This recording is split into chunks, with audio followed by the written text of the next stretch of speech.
ሰላም እንደምን አላችሁ ክብራትና ክብራን ተከታዮቻችን። ያው እንግዲህ አዶኒያስ ካር የሚታወቅበት ሁሌ አዳዲስ ለየት ያሉ መኪኖችን ገበያው ላይ ያልተለመዱ አዳዲስ ገበያው ጋር ካሉት ግን የተሻሉ የሚባሉ መኪኖች ይዞ በመቅረብ ነው። ዛሬ ይዤላችሁ የቀረብኩት መኪናም እንግዲህ እንደዛው ነው። አርፎክስ ቲ1 ይባላል። በዛሬታችን እየተሽከርካሪ እንግዲህ በገበያው ውስጥ ከቢዋይዲ ኢቱ ጋር ተወዳዳሪ የሆነ ተሽከርካሪ ነው። በአንዳንድ ነገሮች ይበልጥ የሚሻልበት የተሻሉ የሚባሉ ነገሮች አሉት። ምን የተሻለ ነገር አለው፣ ምን ያልነሰ ነገር አለው፣ ዋጋው ስንት ነው የሚሉትን አንድ ባንድ እንመለከታለን። ከመረጃዎቹ ጋር አብራችሁን ቆዩ። አዶኒያስ ነኝ። መልካም ቆይታ። እነ ተሽከርካሪዎች እንግዲህ እንደምታውቋቸው ከተማችን ላይ አዲስ ናቸው። እንግዲህ ይሄ ሎጎ እንግዲህ እውነት ለመናገር ከተማችን ላይ በጣም አዲስ ነው። ኦልሞስት ከገቡ ሳምንት የሚሆናቸው መኪኖች ናቸው። አርክፎክስ ይባላል ብራንዱ። አርክፎክስ እንግዲህ የቢኤአይሲ የሚባለው ባክ ሞተርስ መባል የሚታወቁ አሉ የቻይና ውስጥ። እኛ ሀገር ላይ አንዳንድ መኪኖቻቸውን የመንግስት ድርጅቶችም ሲጠቀሟቸው አይተናል። እነሱን ያመርቱ የነበሩ አሁን ወደ ኤሌክትሪክ ሲገቡ አርክፎክስ የሚባል ይሄኛውን ብራንድ አምጥተውታል። ይህ እንግዲህ የተለያዩ የኤሌክትሪክ መኪኖችን በስሩ አሉት። ከዚህ ቀጣይ ማሳያቸዋል 700 ኪሎ ሜትር መሄድ። ይሄ በአንድ ጊዜ ቻርጅ ከ400 እስከ 425 ኪሎ ሜትር መጓዝ የሚችሉ ናቸው። እንዳነዳዳቸው አቬሬጅ ግን 410 420 ብላችሁ ያዟቸው። በጣም አሪፍ የሚባል ነው። በተለይ ኢሮፕ ላይ ለኢሮፕ ማርኬት የቀረቡ ናቸው። እነዚህ መኪኖች እንግዲህ እንደነገርኳችሁ ከኢቱ ጋር ነው የሚወዳደረው ብያቸዋለሁ። ከኢቱ ጋር ስለሚወዳደር አጠቃላይ ርዝመቱን በምታዩበት ጊዜ የተሽከርካሪ ሃችባክ ናቸው። በጣም ረጅም የሚባሉ አይደለም፣ በጣም አጭር የሚባሉ አይደለም። ለከተማ ውስጥ ተስማሚ የሚባሉ ናቸው። ወደ ውስጥ ስንገባ ፊቸሩን አሳያቸዋል። ነገር ግን ከውጪው ላሳያችሁ፣ ውጪው ላይ ያሉትን ነገሮች። የተሽከርካሪ እንግዲህ እንደምትመለከቱት እዚህኛው መብራቶቹ ሙሉ ለሙሉ በኤልኢዲ መብራቶች የቀረቡ ናቸው። እዚህኛው ላይ እንደምትመለከቱት ይሄ እንዳለ ኮኔክቲንግ ላይቶች ናቸው።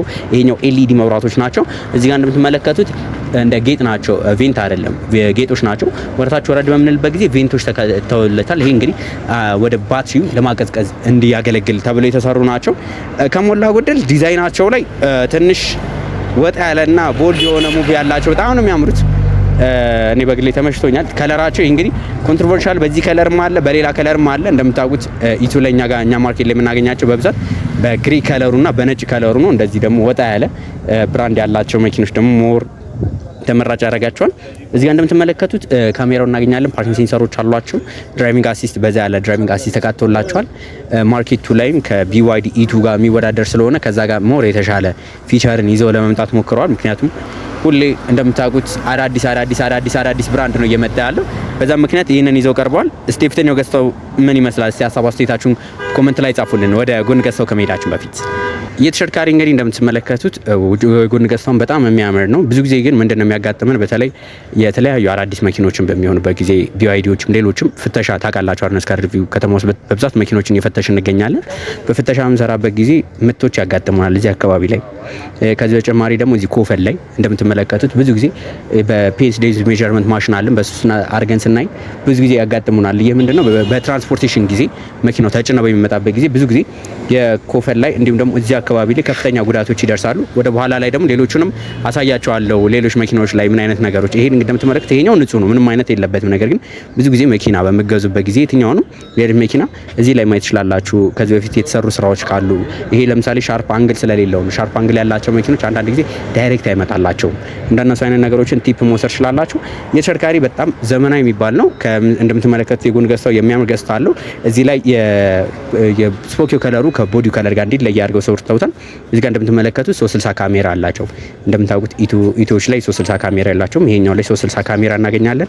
ወደ ጎን ስንመጣ እዚህ ጋር እንደምትመለከቱት ደግሞ የፕላስቲክ ክላዲንግ ኦልሞስት የካርቦን ፋይበር ፊሊንግ እንዲኖረው አድርገው ለመስራት ሞክረዋል። ነገር ግን ፕላስቲክ ነው። ስለዚህ ቢጫጫር ምንም ነገር ቢል ለማስተካከል ቀለል ይላል። የተሽከርካሪ ቸርኬውን ካያችሁት እንግዲህ ይሄኛው በብረት ቸርኬ ላይ የፕላስቲክ ከቨር ተደርጎላቸው ይመጡ ናቸው። እነዚህ ላይ ያው ለምሳሌ ኢቱዎችንም ቤዚኮቹ ለብዛት እንደዚህ ይመጣ ነበረ። በኋላ በብዛት ወደ አልሙኒየም እየተቀየረ ነበር። ይሄን ኮንሲደር ታረጉታላችሁ። በኋላ ላይ በአልሙኒየም እንፈልገው ካላችሁ በአልሙኒየም በፈለጋችሁት አይነት ዲዛይን መቀየር ትችላላችሁ። የተሽከርካሪ እንግዲህ እንደምትመለከቱት ይሄኛውም የኋለኛውም ተመሳሳይ ነው። ከፊትም ከኋላም ዲስክ ብሬክ የተገጠመላቸው ናቸው። በጣም ዘመናዊ የሚባሉ ተሽከርካሪዎች ናቸው እነዚህ መኪኖች። ያላቸው ድራይቪንግ አሲስት ፊቸራቸው ለምሳሌ 360 ካሜራ፣ ወደ ውስጥ ስንገባ ደግሞ አንድ ባንድ ምን አላቸው የሚሉትን አሳያችኋለሁ።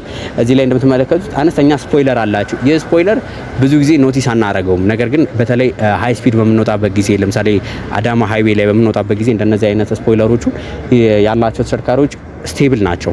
አንዳንዶቹ እዚች ላይ ቁርጥ ያለ የሚሆንበት ጊዜ ስቴብል ያለ መሆን ነገር አለ። ይሄ ከኤሮዳይናሚክ ለምሳሌ በ60 እና በ80 ከተማ ውስጥ ስንሄድ ብዙ ላናውቀው እንችላለን። ነገር ግን ሃይዌይ ላይ በምንወጣበት ጊዜ ሃይዌይ ላይ ይዘን በምናሽከረክርበት ጊዜ እንደዚህ አይነት ነገሮች ትልቅ አድቫንቴጆች አሏቸው። ወደዚህ በመጣበት ጊዜ ይሄ እንግዲህ ቲ1 ይላል። የተሽከርካሪ እንግዲህ ቲ1 ነው። እዚህኛው ላይ ፓርኪንግ ሴንሰሮች እናገኛለን። እዚህ ጋር 360 ካሜራው ከኋላው እናገኛቸዋለን። ወደ በኋላ ላይ ወደ ስንገባ አሳያቸዋለሁ። ከኋላ እቃ መጫኛው ምን ይመስላል የሚሉትን አንድ ባንድ ማሳያቸው ይሆናል። ነገር ግን ከዛ ፊት እስቲ ወደ ውስጥ እንግባና ያሉትን ደግሞ አንዳንድ ነገሮች አንድ ባንድ እንመልከት። ወደ መኪና ውስጣዊ ገጽታ በንገባበት ጊዜ መኪና ውስጣዊ ገጽታ እውነት ለመናገር በጣም ሌክዠሪያስ ምንለው አይደለም።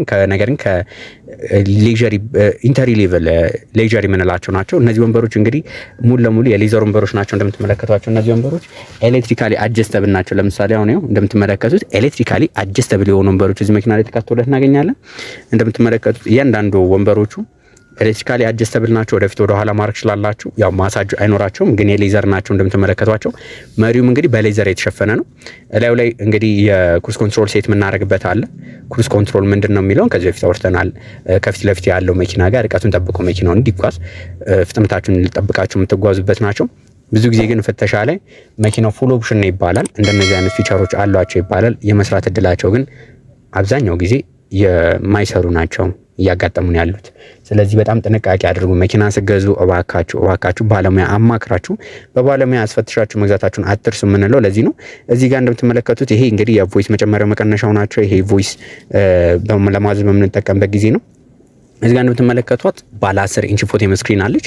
እቺ ባለ 10 ኢንች ፎቶ ስክሪን ለዋ ላይ የተለያዩ ነገሮች መጠቀም እንችላለን። ለምሳሌ አሁን መኪናው የትኛው ድራይቭ ሞድ ላይ ነው ያለው፣ እንዲሁም ደግሞ ፓርክ ላይ ነው ወይ ድራይቭ ላይ ነው ወይ ስንት ኪሎ ሜትር ይቀረዋል።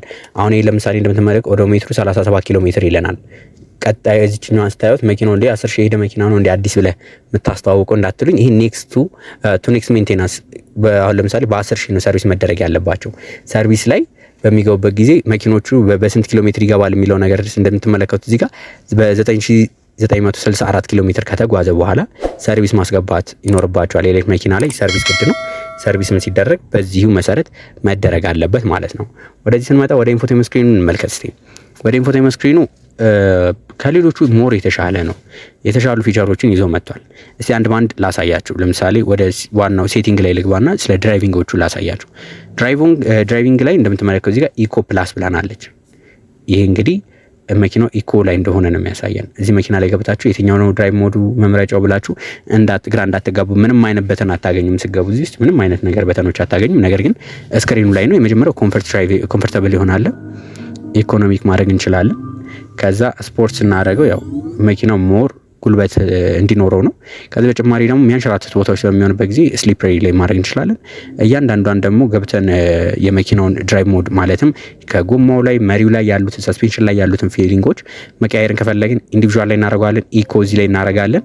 ይሄ ግን ኢኮ ላይ ሞር በጣም ነዳጅ ቆጣቢ ከኢኮኖሚክ ፕላስ የሆነ በጣም ነዳጅ ቆጣቢ ያልኳችሁ ይቅርታ፣ የኤሌክትሪክ መኪና ሆኖ ኢኮ ሲሆን ምንድነው ባለው ቻርጅ ረጅም ኪሎ ሜትር መጓዝ እንዲችል ማለት። ለምሳሌ አሁን የመኪና 5% ነው የቀረው። 5% ቀርቶት ግን ምንድነው የሚለን 23 ኪሎ ሜትር መጓዝ ይችላል እያለ ነው። 23 ኪሎ ሜትር በ5% ብቻ 23 ኪሎ ሜትር መጓዝ እንደሚችል እያሳየን ነው እዚህ ስክሪን ላይ እንደምትመለከቱት ማለት ነው። ይታያችሁ ከሆነ 5% ይላል 25 ኪሎ ሜትር። ይሄ እንግዲህ እንዴት ነው የተቻለው? መኪናው ኢኮ ፕላስ ላይ ስለሆነ ነው። ከዚህ በተጨማሪ ሌላው ላይ ቢሆን ደግሞ ሌላ አይነት ያሳየን ነበር። እንግዲህ እንደምትመለከቷቸው ዲፓርቸር ለምሳሌ መኪናውን ሲቆልፉበት ጊዜ መኪናውን በምትወርዱበት ጊዜ መስታወቶቹ እንዲቆልፍ መኪናው መስታወቱ ሙሉ እንዲቆልፍላችሁ እነዚህ የሬንጅ ዲስፕሌይ በስታንዳርድ ወይስ በዳይናሚክ ሚሉትን ለምሳሌ አሁን ይሄ ከፍተኛ ገበያ ላይ ግራ የተጋባ ነገር ነው ያየን የነበረው። አንዳንድ መኪኖች እንደዚህ አሁን ቅድም 23 ብሎ ነበር፣ እዚህ ጋር 17 ይለናል። ይሄ የሆነው ለምንድን ነው? መኪናው ዳይናሚክ ላይ ስላደረኩት ዳይናሚክ ሞድ ላይ ስላደረኩት ነው። ስታንዳርድ ላይ ሲሆን በዋነኛው ኪሎ ሜትር ይታየናል። ከዛ እዚህ ላይ ኤሌክትሮኒክ ስቴቢሊቲ ኮንትሮል ኦን ማድረግ እንችላለን። አውቶ ፓርክ መኪናው ራሱን በራሱ እንዲያደርግ ፓርክ እንዲያደርግ፣ ሄድ አፕ ዲስፕሌይ፣ ሌላ ደግሞ ሂል ዲሰንት ኮንትሮል። ለምሳሌ ቁልቁለት ላይ የምንወርድበት ጊዜ መኪናው ራሱን በራሱ አጀስት እያደረገ ነዳጅ ፍሬኑን የተቆጣጠረ እንዲወርድ የሚያደርግልን ነው። ብዙ ጊዜ እንደነዚህ አይነት ነገሮችን አሁን ከሞላ ጎደል ላሳያችሁ እንጂ እኛ ብዙ ጊዜ ፍተሻ በምናደርግበት ጊዜ ብዙ ሰው እንደምታውቁት እኛ ሀገር ላይ የኤሌክትሪክ መኪና አብዛኛው ሰው የመጀመሪያው ነው። ሌላ መኪና ቢኖርም የመጀመሪያው ነው የኤሌክትሪክ መኪና ሲገዛና እያንዳንዱ ነገሮች ምን ያደርጋሉ እንዴት መጠቀም አለበት የሚለውን ያው ፍተሽን ጥለን መሄድ ሳይሆን ፍተሽን እያንዳንዱ ነገር እንዴት ይጠቀማል የሚሉትን አንድ ባንድ አሳይተን ስለምንሄድ እዛ ላይ በደንብ እናሳያቸዋለን። እዚህ ላይ ኤሌክትሮኒክ ፓርኪንግ ብሬክ አላቸው። ለምሳሌ ሎው ስፒድ ላይ የሚሆንበት ጊዜ መሪውን በምናዞርበት ጊዜ ምን አይነት ፊሊንግ ይኖረዋል እንዴት እንዲኖረው እንፈልጋለን የሚሉትን እያንዳንዱ ነገር አጀስት ማድረግ እንችላለን። በእነዚህ ማሳያችሁ በዋነኝነት የቬሂክል ሴፍቲ ዋና ስለሆኑ ናቸው። ከዛ ደግሞ ወደ ዲስፕሌይ ላይ እንምጣ። ይሄ ዲስፕሌዩ ላይ እኛ የምንፈልገው እንደምትመለከቱት ይሄ እውነት በድሮ ጊዜ ቢሆን ተለቅ ካለ ቲቪ መካከል የሚታሰብ ነው። በጣም ተለቅ ያለ ስክሪን ነው። ላይ ድራይቪንግ ሞዶቹን የሚያሳየን አለ።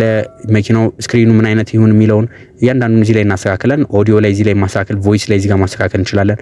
ኮኔክሽን በብሉቱዝ በዋይፋይ በዳታ ሆትስፖት ዋይፋይ እነዚህ መኪኖች ላይ ዘመናዊ መኪኖች ይሄ ብቻ አይደለም የትኛውም ላይ ግዴታ ያስፈልገናል። ለምን አንዳንድ ጊዜ አፕዴታቸው ኦቨር ዘ ኤር የሚባል አለ።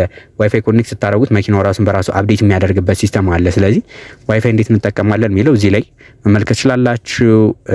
ዋይፋይ ስላችሁ በስልካችሁ በሞባይል ሆትስፖት አድርጋችሁ አፕል ካርፕላይ በሁዋዌ ኮኔክት ማድረግ ትችላለን። ከዛ ደግሞ ወደዚህ ስንመጣ ደግሞ በዋነኝነት መኪናው ያሉ ሲስተሞችን አፕግሬድ ለማድረግ አውቶማቲክ ዳውንሎድ። ይሄ ለምሳሌ ቅድም እንዳልኳችሁ ነው። ዋይፋይን ኮኔክት ካደረግን በኋላ ቼክ ፎር አፕዴት በምንልበት ጊዜ አፕዴት ካለ ቀጥታ ዳውንሎድ ያደርግልናል ማለት ነው። ከዚህ በተጨማሪ ሌሎቹን ደግሞ አንድ ባንድ ላሳያችሁ እስቲ። እዚህ ጋር መጣበት ጊዜ ቻርጂንግ ሴንተር አለ፣ መልቲሚዲያ አለ፣ ጋለሪ፣ ብሉቱዝ እነዚህ የመሳሰሉትን መመልከት እንችላለን። በዋነኝነት እነዚህ ድራይቪንግ ሪፖርቶቹ መመልከት አለብን። መኪኖቻችን ምን ያህል ኮንሱም እያደረገ ነው፣ የትኛው ነው ኮንሱም ከፍተኛ እያደረገ ያለ፣ ኤር ኮንዲሽኒንግ ነው። አሁን ያ አዲስ መኪና ነው፣ ምንም አልተነዳም። እንዳጋጣሚ ኤር ኮንዲሽኒንግ ኦን ስላደረግ ነው ካለው ውስጥ ትልቁን እየወሰደ ያለው ይሄኛው እንደሆነ ነው። እዚህ ላይ ችግር በምታዩበት ጊዜ ይሄ መዋዠቅ ነገር ስታዩ ኦልሬዲ መኪናችሁ ትንሽ ችግር እያጋጠመው እንደሆነ ማወቅ ትችላላችሁ። ይሄ እንግዲህ መኪናችሁን ከምትንከባከቡባቸው ነገሮች መካከል አንዱ ነው። እንግዲህ ብዙም ቴክኒካል ነገር አላበዛባችሁም። ያው ኤሲ እዚህ ላይ መጠቀም ትችላላችሁ፣ የኤሲ የትኛው ጋር እንደምትፈልጉ። ከዚህ በተጨማሪ ደግሞ ማሞቅ ይችላል ወንበሮቹ። ስለዚህ አሁን ኦን በማረግበት ጊዜ ማሞቅ ይችላል ማለት ነው። እውነት ለመናገር ለመኪናው የወጣው ዋጋ አሁን ባለው የኛ ሀገር ማርኬት አንፃር የመጀመሪያ ስለሆነ አዲስ ስለሆነ ነው እንጂ ከትንሽ ጊዜ በኋላ በዚህ ዋጋ ይቀጥላል አይመስለኝም። ምክንያቱም ያለው ፊቸሮች ከትልልቆቹ መኪኖች ጋር የሚወዳደር ስለሆነ ማለት ነው። እዚህ ጋር የዩኤስቢ ኤፖርት አለ። እዚህ ጋር ቻርጅ ምንሰካበት አለ። እዚህ ላይ ስልካችን ምናስቀምጥበት አለ። ካፕ ሆልደሮች አሉት። እንዲሁም ደግሞ ስልካችንን ቻርጅ ማድረግ በምንፈልግበት ጊዜ እንደምትመለከቱት እዚህ ውስጥ ቻርጅ ማድረግ ምንችልባቸው ነገሮች አሉ። እዚህ ጋር ፖርቱ አለ። እዛችሁ አድርገን እዚህ ላይ እቃ ማስቀመጥ እንችላለን። እንደ አዲሽናል ግን አሁን አዳዲስ ቻይና ላይ የመጡ ያሉ ፖርታብል ሪፍሪጅሬተሮች አሉ። ከዚህ ጋር ኮኔክት አድርገን ነው ፍሪጅ እንደማድረግም እንችላለን። እዚህ ጋር ፖርታብሏን ከመጣንለት እንደ ፍሪጅ መሆን ይችላል። ምክንያቱም ሳይዙ ተለቅ ያለ ስለሆነ በዚህ ልክ የሚመጡ አሉ። በዚህ ልክ አፍተር ማርኬት ላይ የምናገኛቸው ናቸው። ከሞላ ጎደል መኪናው ይሄንን ይመስላል። ከፊት ያለውን ሻት እስቲ መሀል ላይ ከቻለን አስገባላችኋለሁ ምን ይመስላል የሚለው። እኔ በግሌ በጣም ነው የወደድኩት። እቺን ነገር ግን ሳላሳያችሁ አልወጣም። የበር መክፈቻዋ እንደምትመለከቷት ለየት ያለች ነች። እነዚህ እንግዲህ ለየት ያሉ ተሽከርካሪዎች ናቸው። በር መክፈቻዋ ትንሽ ለየት ያለች ነች።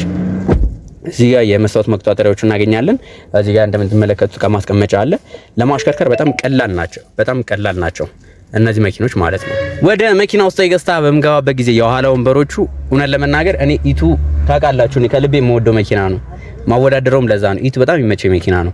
ከሱ ጋር ሳወዳደረው ሌግሩም በጣም ሰፊ ነው። ይሄው ተመልከቱት። እዚህ ጋር ሌግሩም በጣም ከፍተኛ ስፋት አላቸው። እዚህ ጋር ከስር ሙሉ ፍላት ነው። ምንም አይነት ችግር የለባችሁም። ይሄው ግሬ ራሱ ሄድሩም ያው እንግዲህ አንተ ቁመት ማከለኛ ስለሆንክ ነው እንዳትሉኝ። እንግዲህ ይሄውና ረዘም ያለ ቦታ ነው ያላቸው። እዚህ ጋር 3 ሰው መጫን ይችላል። 3 ሰው ሰፋ አድርጎ መጫን ይችላሉ። እዚህ ጋር እንደምትመለከቱት ሰፋ ያሉ ቦታዎች አሏቸው። እዚህ ጋር እንደምትመለከቱት ራሱን የቻለ ዩኤስቢ ቻርጀሮች አሉ። እዚህ ጋር ኤሲ ቬንቶች እናገኛለን። እዚህ ጋር ግለብ ቦክስ አለ። ከዚህ በተጨማሪ እንግዲህ ከኋላ ላይ የተለየ ፊቸር የላቸውም። ነገር ግን ወንበሮቹ ሙሉ ሌዘር ናቸው። የመስታወቶቹ ኤሌክትሪካሊ ናቸው። እንግዲህ ከሞላ ጎደል ይሄ ነው ከኋላ ላይ የምታገኟቸው። ብዙ የተለየ ነገር የላቸውም። ነገር ግን ቤተሰብ ምናምን ጭናችሁ የምትጓዙ ከሆነ በጣም አሪፍ የሚባሉ ናቸው። የተሽከርካሪ እውነት ለመናገር እኔ በግሌ በሰጠሁት ከኢቱ በላይ እንዲሁም ደግሞ የዩዋናፕ ከቤዚኮቹ እዛ አካባቢ ላይ ልሰጠው የምችል ነው። ለምን ካላችሁ ያሉት ፊቸሮች ያለው ጉልበት ከዛ ጋር ተቀራራቢ ነው። ከኢቱ ጉልበቱ ተቀራራቢ ነው። ኦልሞስት በ90 የፈረስ ጉልበት የምናገኛቸው ናቸው። በአንድ ጊዜ ቻርጅ 400 እንዲሁም 420 ኪሎ ሜትር መጓዝ ይችላሉ። ወደፊት ከፊት ያለውን ነገሮች አሳያቸዋለሁ። ምንም ከሞተሩ ባይሆን ኤሲዲሲ ኮንቨርተሮቹ ቢሆኑ ያሉትን ነገሮች አሳያቸዋለሁ። መኪናው በግሌ እኔ ከ10 እስካሁን ባለው 9 ሰጥቻለሁ። ለምን እንደሆነ ደግሞ በኋላ አሳያቸዋለሁ። የተሽከርካሪ እንደነገርኳችሁ በባትሪው ካፓሲቲ ከቢዋይዲ ኢቱ ጋር ነው ብያቸዋለሁ። የተሽከርካሪ በአንድ ጊዜ ቻርጅ 425 ኪሎ ሜትር መጓዝ የሚያስችለው ባለ 42 ኪሎዋት አወር ሊቲየም አየን ፎስፌት ባትሪ ነው። እዚህ ጋር የምትመለከቱት ያው ባትሪውን አይደለም፣ እዚህ ጋር ኤሲዲሲ ኮንቨርተር ነው። ግን እዚህ ጋር ለየት ያለውን ነገር ላሳያችሁ። ብዙ ጊዜ የቢዋይዲ መኪኖች ላይ ማታገኙት ይሄ እንግዲህ የኤር ፊልተሩ ነው። ለኤሲዩ ሞር ፒዩሪፋይድ ነው። ከሌሎቹ አንጻር ለኤሲ ፒዩሪፊኬሽን የሚጠቀሙበት ከበፊተኞቹ ሞር የተሻለ ተደርገው የቀረቡ ናቸው። እነዚህ በጣም ዘመናዊ የሚባሉ ናቸው። የውሃ ውስጥ የመከላከል ውሃ ውስጥ ቢገቡ የመከላከል አቅማቸው አይፒ ሬቲንግ የሚባል አለ። የትኛውም ተሽከርካሪ ውሃ ውስጥ በሚገባበት ጊዜ ምን ያህል እዚህ ድረስ ደርሶበት ጎርፍ ውስጥ ገብቶ ምን ያህል ጊዜ ይቆያል የሚሉት ናቸው። እነዚህ አይፒ 67 አካባቢ ናቸው። በጣም ያ ማለት ከ30 ደቂቃ በላይ ውሃ ውስጥ ግዚ ውስጥ ገብተው የመቆየት አቅም አላቸው። አይፒ 67 በጣም ጥሩ የሚባል ነው። በተለይ ለክረምቱ የምትፈሩ የኤሌክትሪክ መኪናና ክረምቱ እንዴት ይሄዳሉ ልትሉ ላላችሁ ሰዎች ይሄ መልሳችን ነው። ሌላኛው ደግሞ መኪኖቹ በ90 የፈረስ ጉልበት ናቸው። ከቢዋይዲ ኢቱ ኮምፕሊትሊ ዘሴም ናቸው። እስከ 160 ኪሎ ሜትር በሰዓት የመጓዝ አቅም አላቸው። ስፒድ አሪፍ የሚባል ናቸው። ግራውንድ ክሊራንሳቸው አሪፍ ነው። ብዙ ጊዜ ፍተሻ በምናደርግበት ጊዜ የሚያጋጥሙ ነገሮች እዚህ ጋር የተነካኩ ነገሮች ያጋጥማሉ። ብዙ ጊዜ ግጭት ያጋጠማቸው መኪኖች ተሰርቶላቸው እናገኛለን። ከስር በኋላ ላይ በሻት ላስገባላችሁ ሞክራለሁ። የትኛውም ተሽከርካሪ ፍላት ነው መሆን ያለበት። ከስር ፕሮቴክተሩ ፍላት ነው፣ በቃ ምንም ቀዳዳ ሊኖረው አይገባም። አንዳንዶቹ ከስር ፕሮቴክተሮቻቸው በመኪኖቹ ተጭነው የሚመጡበት ጊዜ በፎርክሊፍት በሌላ ነገር ተበስተው እናገኛለን። ይሄ እንግዲህ ፍተሻ ስናደርግ ከሚያጋጥሙ ነገሮች መካከል ራሳችሁ ልታያቸው ከሚገቡ ነገሮች መካከል አንዱ ናቸው። የተሽከርካሪ በጣም ንጹህ የሚባል ነው። እኛም አይተናል ያሉ ነገሮች እንዳለ በጣም አሪፍ የሚባል ነው። ኢንስፔክት አድርገናል። በጣም ጥሩ የሚባል ተሽከርካሪ ነው። ምንም አይነት ችግር የለባቸውም። ጥሩ የሚባሉ ተሽከርካሪዎች ናቸው። አሁን እንግዲህ ስለ ዋጋው እንምጣ። ዋጋው ላይ የተሽከርካሪ እንግዲህ አሁን እየተሸጠበት ያለው ዋጋ ወደ 4.6 ሚሊዮን አካባቢ ነው የሚጠራው። በአዶኒያስ ከመጣችሁ ግን ልዩ ዲስካውንት ይኖራል። ልዩ ዋጋ ተዘጋጅቶ ይጠብቃችኋል። በአዶኒያስ ካር ሪቪው ከመጣችሁ ብለውናል። እንግዲህ ከስር ባለው ስልክ ቁጥር ደውላችሁ ማግኘት ነው። የተሽከርካሪ እንግዲህ አንዱ ነው ከተማችን ላይ የገቡ ከሚገኙት መካከል አንዱ ነው። ለምን ከ10/9 ሰጠኸው ካላችሁኝ የባትሪ ቴክኖሎጂ ሞር አድቫንስድ ነው። ሊቲየም አየን ፎስፌት 25 12ኛ ወር የሆነ ተሽከርካሪ ነው። ባትሪ ፕሮቴክተሮቹ ለክረምታችን የሚሆን ነው። የውሃ መከላከል አቅሙ በጣም አሪፍ የሚባል ነው። አንዷን ለምን እንትናል ካላችሁኝ እኔ ብዙ ጊዜ ከለር እንደዚህ ወጣ ያለ ከለር ስለማይመቸኝ የከለር ጉዳይ ነው እንጂ ሌላ ነገሮቻቸው እኔ በጣም ወድጀዋለሁ። ዋጋውም ይመስለኛል ፌር ነው። እስቲ ሀሳብ አስተያየታችሁን ኮሜንት ላይ ጻፉልን። በቀጣይ ሌሎች ከመኪና ጋር በተገናኙ መረጃዎች ከመገናኘት መልካም ሁሉ ተመኘው።